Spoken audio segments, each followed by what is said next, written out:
But again, I do want to put something toward the back, so let's load up another tree.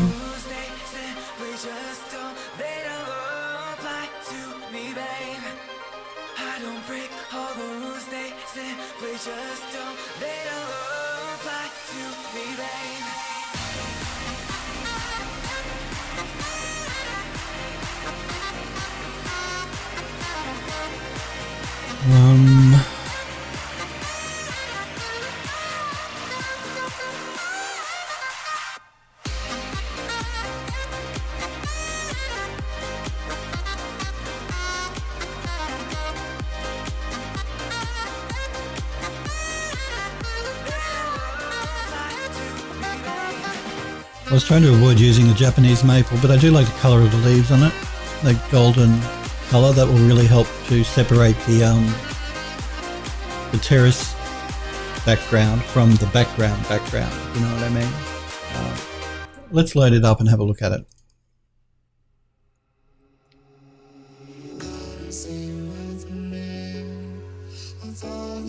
Also, while we're here, I'm just going to collapse my layers, so my foreground terrain and my before I collapse my background plants, I'm going to create another layer, and I'm going to call it background trees.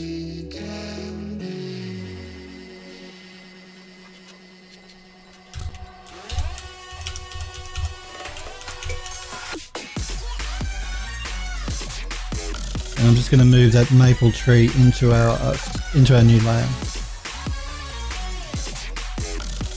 And collapse that layer down. Just makes working with that stuff a bit easier. Let's move that back here.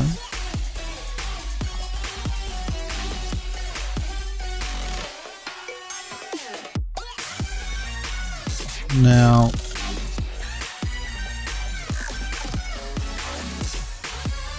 double clicking that tree takes us into our tree editor here. And this is where you can, it's built into view. This is where you can change the look of the plant by growing a separate species. I've just got to remember which button it is now.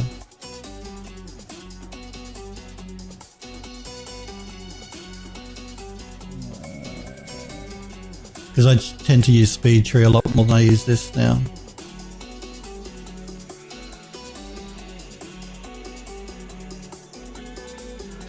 Okay, it's the new plant button. Basically what that does is it grows a new tree based on the parameters that AzelFX set up when they made this tree. All it does is vary the look of the tree. It grows a new version of it basically, every time you hit the button. Okay, that's an interesting shape. Let's go with that for now. And that's a good way to get a lot of variety of different trees from any of the plants that are included in view as well. You can always do that with them as well. So even though you only get maybe 30 trees, you can grow new versions of each of those trees to create an infinite variety if you want.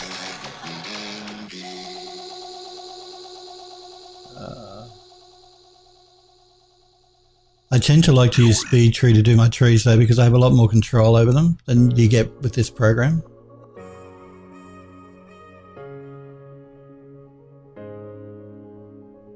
Alright, now I'm looking at it in this viewport, in my camera viewport, just for the shape while I was rotating it, to get a look for the shape that I liked. But positioning, I'm always going to go into the top or the side views. Size-wise, I'm actually going to scale it back a little bit too, I think.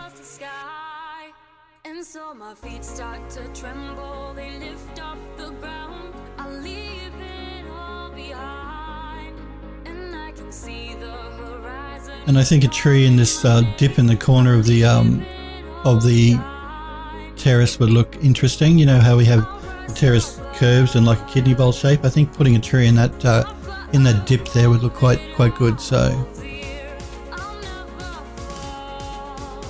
again, I'm just going to rotate it around as much as I can to avoid trying to get any intersection. I'm going to move it in a bit.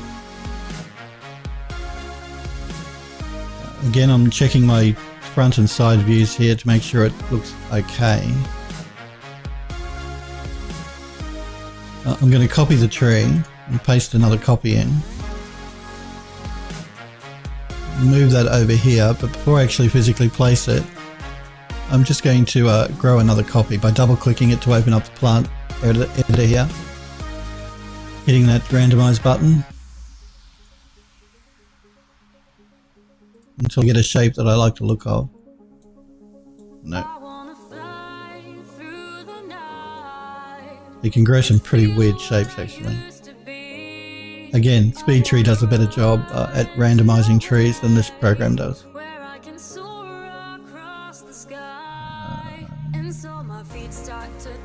Let's have a look at this one.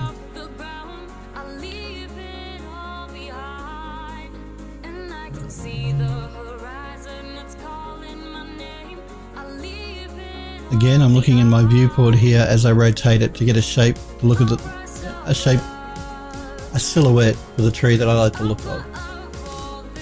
So I'm going to rotate it in the top viewport, but I'm going to be looking in my camera viewport down there.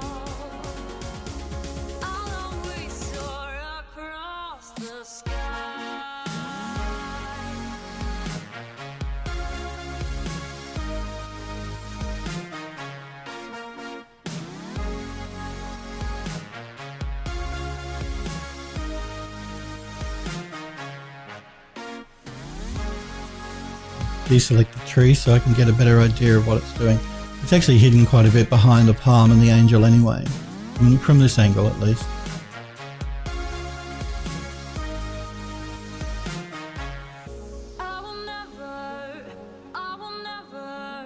Alright, I'm going to load in another species of plant here.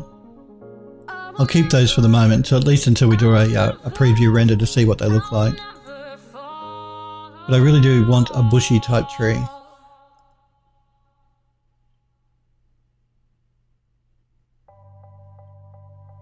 Let's load up the green alder. New eyes, new vision for the world. Again, it's way too big. An unparalleled blending of science and art. Often it is difficult for a person to control a complicated sound synthesizer quickly enough. Yeah, no, that's not the sort of tree bush I'm after. I'm going to delete that by hitting the delete key and load up something else. And all this has been just the beginning. Let's look at this one.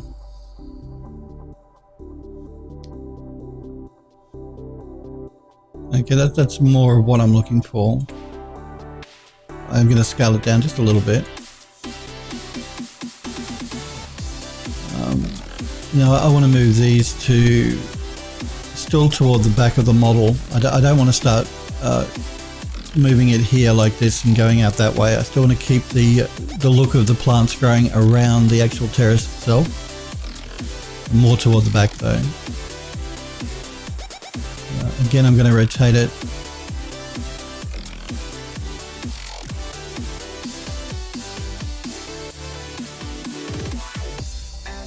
Maybe like that. Again, I'm going to make a copy of that tree. Remember, we're always looking for balance. I'm going to move it over here. And again, I'm going to rotate it to 180 degrees. Maybe like that. Deselect it. Alright, let's do another preview render. I want to see what this composition is looking like with these trees.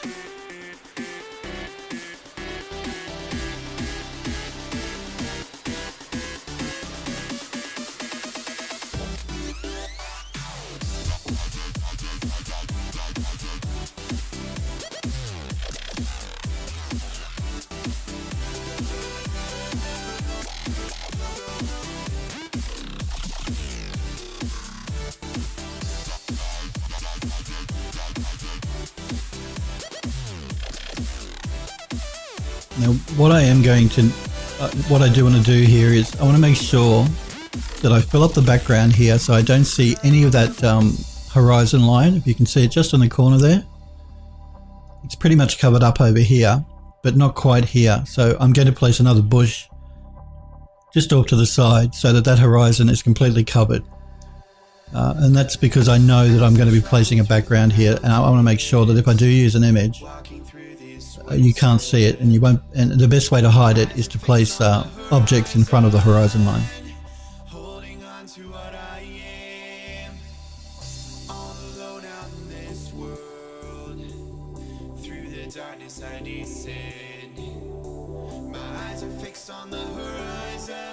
The only thing I'm not sure about are those Japanese maples that we placed in the background here. I'm already liking the look of the bushes on the side, but the maple trees here in the background I'm not so sure about. I'll wait until it finishes its proper render to decide, but already I'm a bit iffy on those two trees.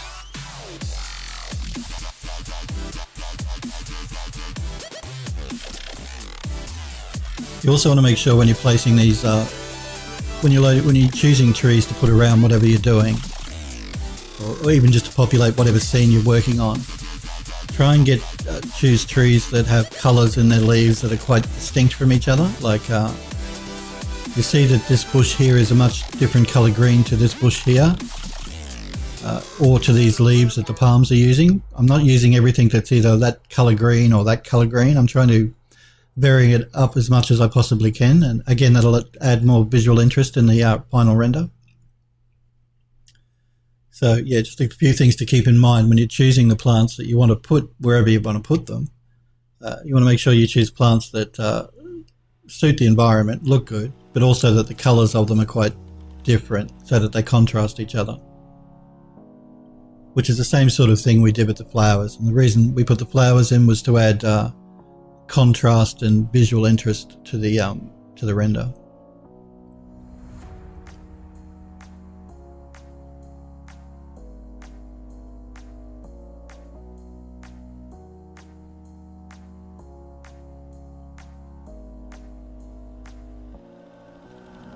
You know, as much as I like those two palm trees we have at the front, they are hiding our angel statues quite a bit. I may have to move them out. Like, I won't get rid of them because I do like them, but I may have to move them further out to the side so that we can see a bit more of at least one of those angels. Because she'll make a really nice focal point for the image when it's finally rendered up. Again, I know we're going to be doing a close-up, but even this camera here that we're going to be using, I'd like to be able to see her a bit more.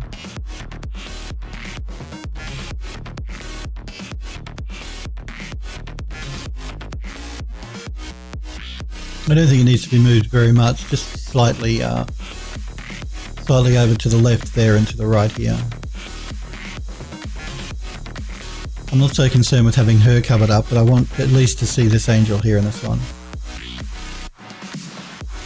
But because we have to keep balance, if I move that one, I have to move this one.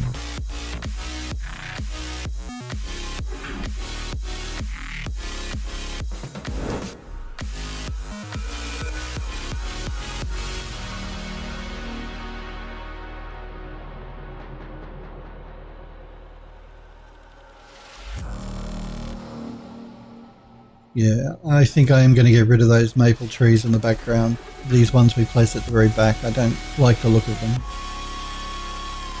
I'll have to choose something else to go in the background there.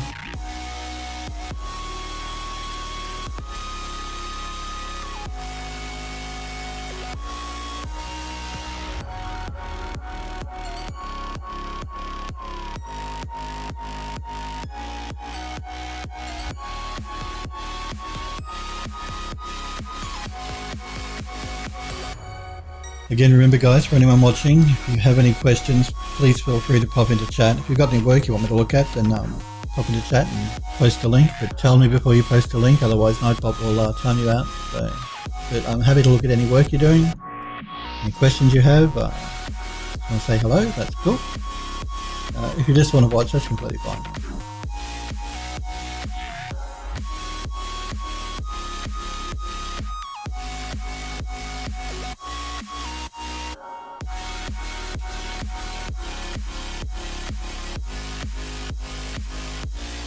Nearly there, 97%. And like I said, I like the two new bushes we added. I think they're looking okay. Just those maple trees and Japanese maples in the background don't look right. And yeah, I think I'll move these palms out a little bit more so I can see a bit more of that angel. She'll probably still be slightly covered, but I want to see a bit more of it than we are there.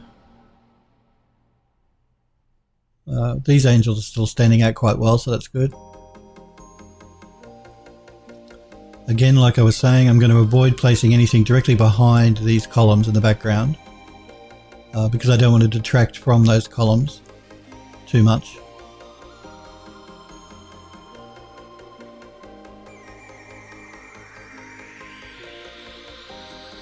It's doing its final pass now.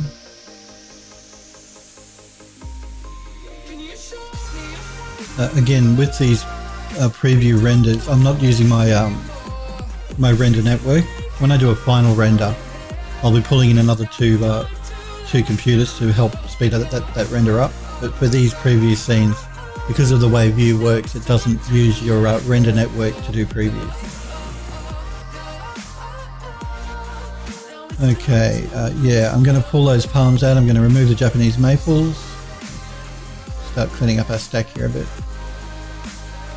Alright, so let's get rid of these maple trees.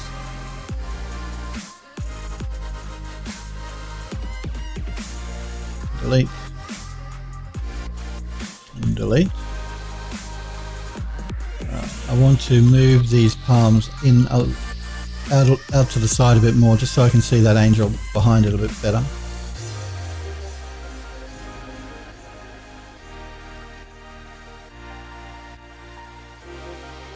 And remember, because of balance, we have to do the same thing on this side.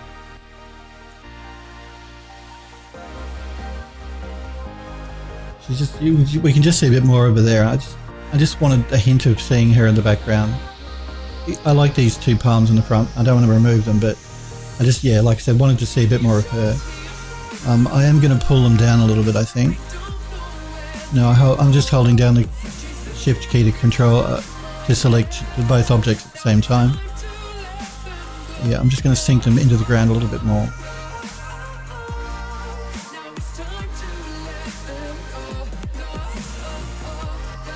And it also helps to see more of the statues. So we need to replace those maples from the background that we just deleted. I want something back here. So again, let's find a tree that we like the look of.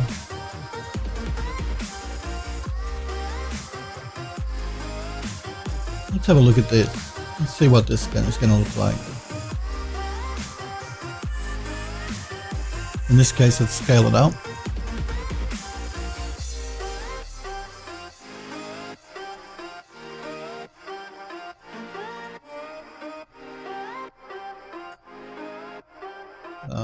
Let's rotate it around a bit.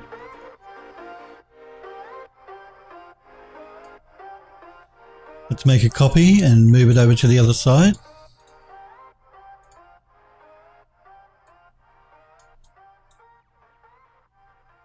And again, we're going to do a rotation of about 180 degrees.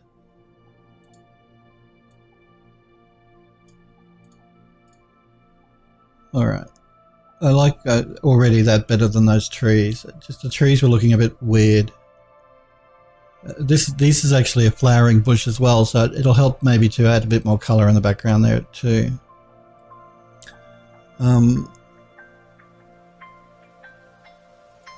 Where are they? May have put it in the wrong layer.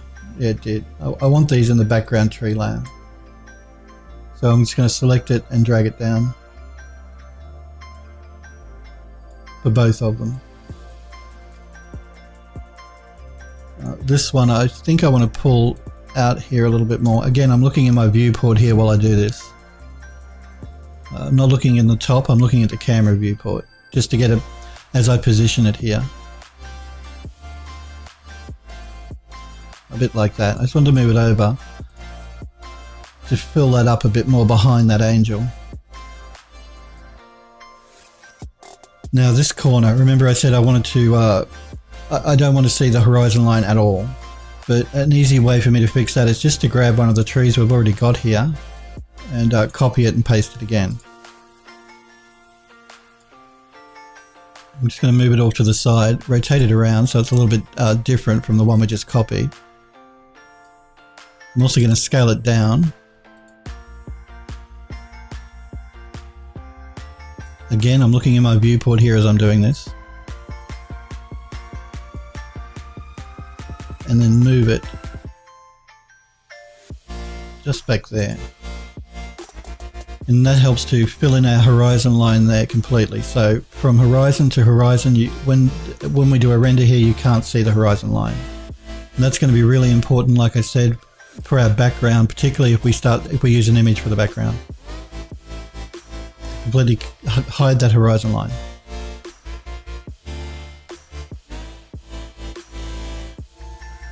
Okay, now let's see.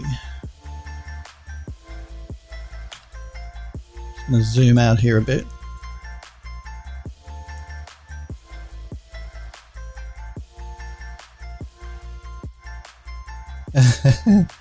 Hello Smurfberry Barbecue, it's good to see you.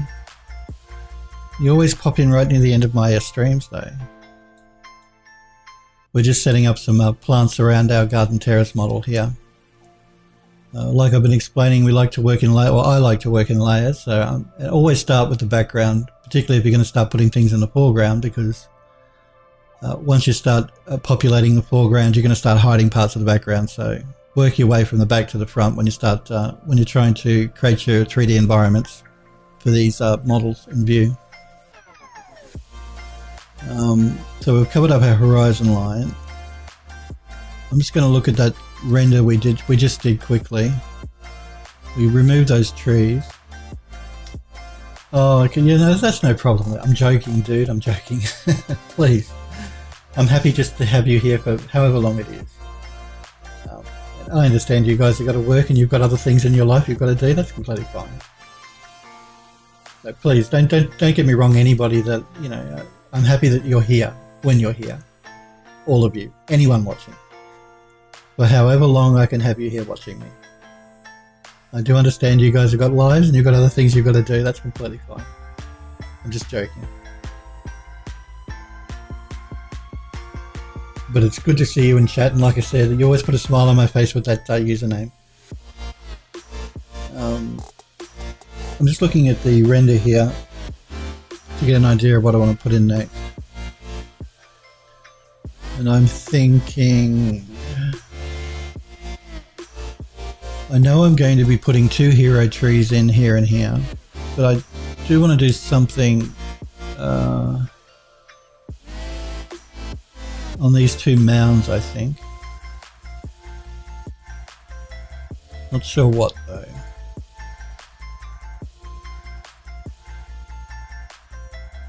Smurfberry Barbecue says, I can't wait until they finish the new parking structure so you don't have to park 2 to 3 blocks away from work. Yeah, that's a bit of a pain. Yeah, that's a real pain. I actually take public transport to get to the studio. Hey Alchemist, how's things? Good to see you too. Yeah, I take public transport as much as I can. I leave my car in the garage downstairs. Thinking of the environment, always thinking of the environment. Of course, the public transport system where I live is not the best at the best of times anyway, but when I can, I try. Now, I'm looking at my trees here we added in the background. Even though this doesn't matter, if you look here, you see my trees hovering off the ground. Now that's not a problem because I'm never going to angle our camera here where we're going to look behind the model. It's a good thing to point out to you guys that you can cheat like this too, where you don't necessarily have to have the object up into the ground if you're never going to see it. I'm going to leave that like that, even though I didn't intend for it to be like that initially, because you're never going to see it from our renders. Even when I do a close-up render here, you're never going to see behind the model. So having things floating in space like that is about a valid way to set up your scene if it looks good. Because basically all we're doing is placing plants in positions that will look good from when we do our render in our camera. So yeah, don't be afraid to have things floating off the ground like that. If it's not seen, that is.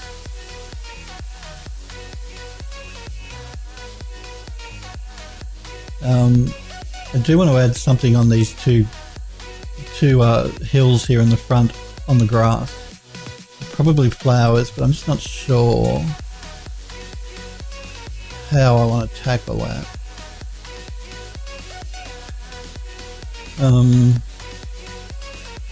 You know, I'm going to add, even though I was going to say when we added that second bush here, because I didn't want to see the horizon line, this one was okay, and it is, but just to be on the safe side, I'm actually going to copy that tree to the other side as well. It's probably not necessary, but it's no big deal to do it anyway. I'm not even going to rotate it or anything. I just want to make sure that that horizon line is completely covered. Again, let's do another render now that we've swapped out those trees in the background and see what we get.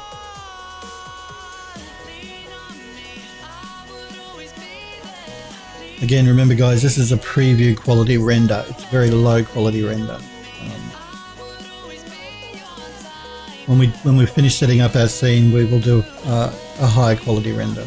But at this stage, because we're just working out what we're putting, what things we want to go where, we do these preview renders because they're the quickest.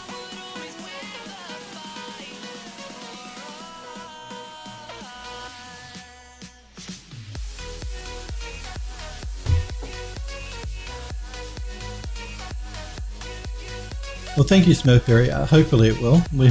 You never know with these things until you've actually finished setting everything up, whether it worked or not.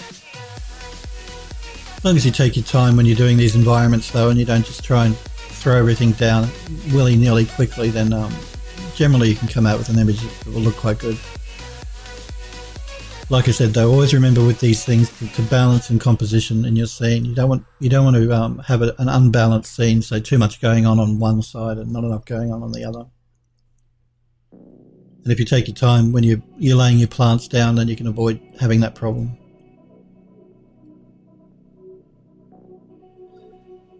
I'm happy we moved our palms out a little bit because, like I said, I wanted to see that angel statue in the background, and when the palm was over here a little bit more, it was being hidden.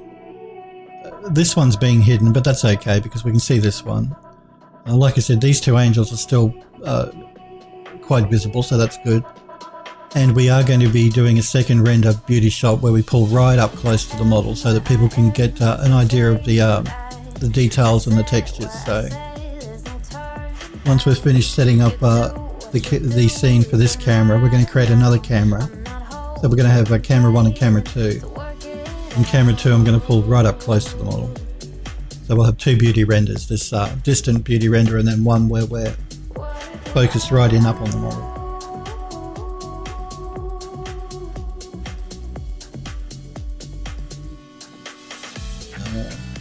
Yeah, and I'm thinking maybe some flowers running on each of these ends of these hills here would look interesting. Again, it's going to help visually to draw your eye into the model itself. Just by having some flowers here and here, like bunches of flowers, wild flowers, on either side to help draw your eye to the model, and then that'll help draw your eye to the rest of it. Because remember, we are going to be putting another terrain on top of this terrain on either side, like a small hill, and we're going to be having two really high resolution hero trees on either side here.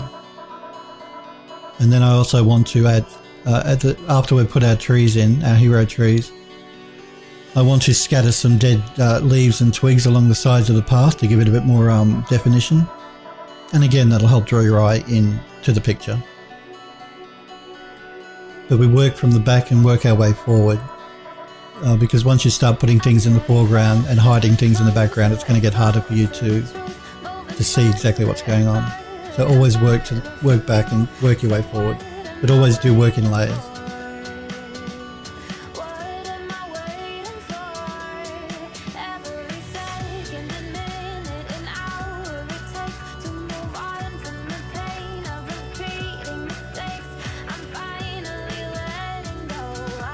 I already, like I said, much prefer these bushes in the background to those Japanese maples that we had there originally. When we do a final render, not this preview quality render, you'll see that a lot better. Because at the moment it's such low quality that it's hard to make out that they're actually flowering, but there are like pink flowers on those, so they'll show up a lot more with a final render than they do here. The same goes for all the plants actually. Because it is such a preview render is such a low quality render, it's a bit hard to make out, but all of these different individual plants will come into a lot sharper focus when we start doing a final render. Thank you, Sniper Echo.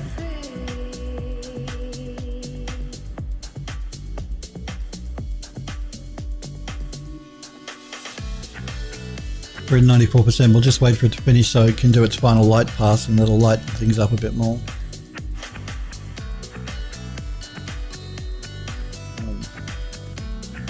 And again, even when it does its light pass, and it will lighten things up, and it is looking a bit light when it does its light pass, like a bit too bleached out. So I'll adjust all of that once I've finished setting up the rest of the environment, because there's really no point. It's going to keep changing. The more plants and things we put in the scene, the more it's going to affect the light balance, and there's really no point in adjusting that light balance until the very end, once everything is in place. We're only using these test renders to give us a better idea of what the placement of our plants is like in the scene. So don't judge the scene, guys, on what you're seeing now, because we do have to adjust the lighting slightly as well. And again, we won't do that till the very, very end. And even then, when we do the final render in view, we're going to be taking that into Photoshop and doing color correction on it. It probably is, you know. Sniper Echo is asking if it wonders if it's possible to achieve a similar result in the Unreal Engine. And it probably is now. I was really impressed with Montressier showed me some of his interior work, interior kitchens and things that he'd done using the Unreal Engine. And they looked really good. The lighting in the engine has improved quite a lot. You're not going to probably get to the quality you'll get in Vue, because Vue is a proper atmospheric rendering engine. But Unreal has gotten a lot better. I mean, really good. We're pretty close to V-Ray. I mean, not quite, but pretty good. And I'm sure you could get a good approximation in Unreal. Again, that was one of the reasons I was thinking about taking this model into the Unreal Engine so that we could maybe create another environment in that. Like show you guys the process of taking this model into Unreal, because it is so different from the way we've worked on it so far, and then maybe creating an environment for it so that we can get an idea of what the lighting in Unreal is going to look like. Smurfberry Barbecue says he's in architectural visualization group on LinkedIn, and people post some pretty slick work in Unreal. Yeah, I'm sure they do. Like I said, I looked at Montressier's stuff. He showed me some of his stuff, and I was really impressed with the quality of the lighting in the Unreal Engine now. It's looking really good. They've really put a lot of work into it. It's always been a great engine. I've always liked the Unreal Engine, and I've used Unreal for quite a while. I've done a bit of work in Unreal. The Archviz studio that I work at, though, uses V-Ray for a lot of their stuff. I'm trying to convince them to use Unreal after seeing the stuff that Montressier's done and how good the lighting in Unreal has become. But it's not up to me, it's up to the directors. But every chance I get, I always push them to look at using Unreal, because the advantage of having a real-time engine to show an interior to a client is great. It's much better than a still image.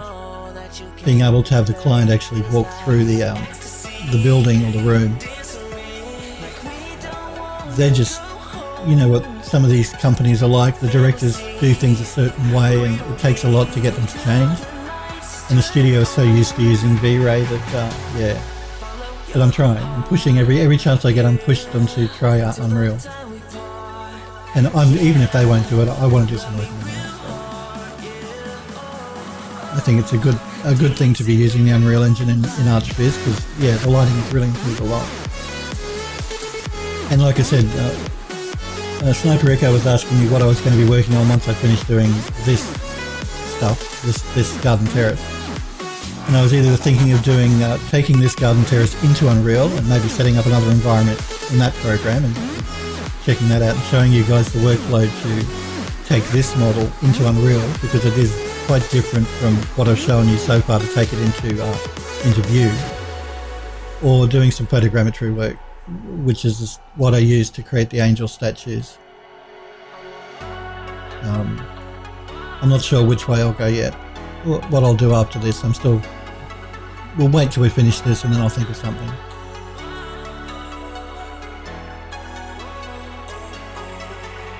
But like you can see here, it's a very low quality render, this one, and the lighting isn't completely correct either. But we'll fix all of that up once I finish setting up the rest of the environment, because it is going to change quite a bit. The more objects and trees and plants and things you get in, the more the lighting changes. Because again, we're using radiosity, so you're going to get colour reflected everywhere.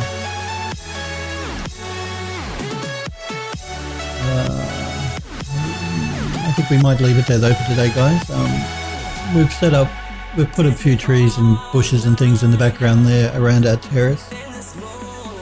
So we have a good starting point to start moving forward slightly with doing some work on the grassy areas in the foreground. So I think when we come back on Monday, or when I come back on Monday, I will start doing some work on these terrains in the foreground. Maybe bringing in those hero trees I was talking about. I'll be using speed tree to create and the shape for the trees that I want in the foreground here. I'll do that online so you guys can see what I do and how I do it. Photogrammetry model process, then taking that into Unreal. Yeah, I guess I could, but I could, yeah. We'll see. Usually what I'll do with photogrammetry, because photogrammetry is only good for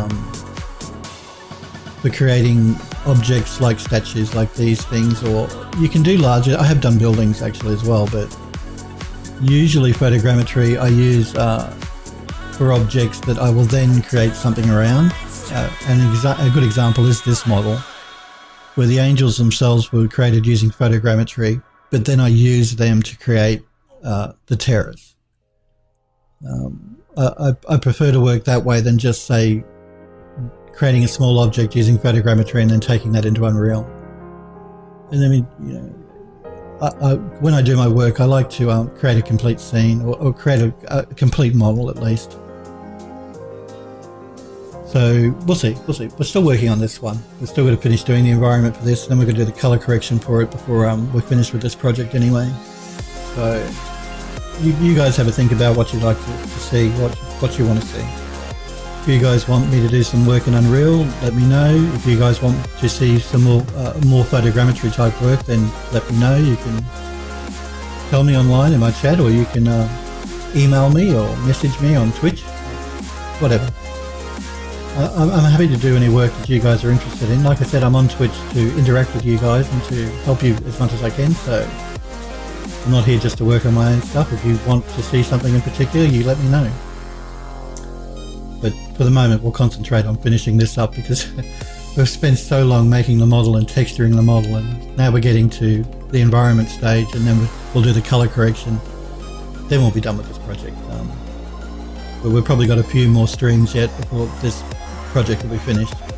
But I do have to sort of think about what I'm going to do next, so I'm always prepared for you guys when I come online. I will be back on again though on Monday next week. I hope you guys have a good weekend. Remember, I stream Monday, Tuesday, Wednesday at 5 p.m. Pacific time in the US. I will be back on again on Monday next week. I always post 15 minutes before I go live to my Twitter page at PhilDoes3D, so if you're not sure, keep an eye on that. I do want to thank you guys for hanging out with me and watching, and Smokeberry Barbecue and Alchemist, thank you very much for popping into chat and saying hi. All you guys online that have been watching, thank you very much. I will be back on again on Monday next week. Like I said, thanks for hanging out, thanks for watching the stream. You're quite welcome, Sniper Recco. It's nice of you to thank me for the stream, and it's my pleasure, guys. Like I said, I enjoy chatting to you, and I like showing my workflow on Twitch, and that's why I'm here. So I'll be back again on Monday. We'll continue working on the environment for this garden terrace, and I hope you guys have a good weekend. Take care, guys.